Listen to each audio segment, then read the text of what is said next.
Hello friends, এই ভিডিওটিতে আমি আপনাদের দেখিয়ে দেবো যে কিভাবে আপনি আপনার হোয়াটসঅ্যাপের প্রোফাইল ছবি পরিবর্তন বা চেঞ্জ করবেন। হোয়াটসঅ্যাপের প্রোফাইল ছবি পরিবর্তন বা চেঞ্জ করার জন্য আপনাকে প্রথমে যেটা করতে হবে, আপনার মোবাইলে ডাটা কানেকশন চালু করে নিতে হবে। ডাটা কানেকশন চালু করা হয়ে গেলে এরপর আপনাকে যেটা করতে হবে, আপনার মোবাইল থেকে হোয়াটসঅ্যাপ অ্যাপটিকে ওপেন করে নিতে হবে। তো আপনি হোয়াটসঅ্যাপ অ্যাপটিকে ওপেন করে নেবেন।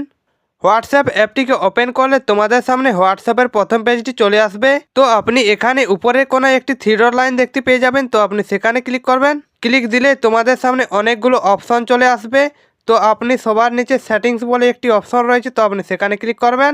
এরপর এখান থেকে আপনি প্রোফাইল ছবিতে টাচ করবেন, তারপর এডিট অপশানে ক্লিক করবেন। ক্লিক করলে তোমাদের সামনে অনেকগুলো ছবি লাগানোর জন্য পদ্ধতি চলে আসবে।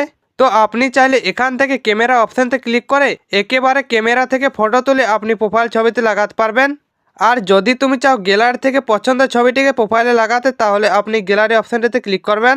তাহলে আপনি আপনার ফোনের গ্যালারিতে চলে আসবেন। তো আপনি গ্যালারি থেকে যে ছবিটিকে আপনার প্রোফাইলে লাগাতে চান সেই ছবিটিকে আপনি বেছে নিয়ে ছবিটির উপরে একবার টাচ করবেন। এরপর এখান থেকে আপনি ছবিটিকে ঠিকঠাক করে বসিয়ে নেবেন। তারপরে নিচে থাকা ডান অপশানে ক্লিক করবেন। তাহলে আপনার পুরনো প্রোফাইল ছবিটি বদলে যাবে এবং নতুন ছবিটি প্রোফাইলে সেট হয়ে যাবে। তো এইভাবে আপনারা খুব সহজে হোয়াটসঅ্যাপের প্রোফাইল ছবি চেঞ্জ করতে পারবেন। তো ফ্রেন্ডস, ভিডিওটি দেখে যদি তোমাদের একটু উপকার হয়ে থাকে তাহলে বন্ধু ভিডিওটিতে একটি লাইক করে চ্যানেলটিকে অবশ্যই সাবস্ক্রাইব করে দিবেন। ধন্যবাদ। সবাই ভালো থাকুন, সুস্থ থাকুন।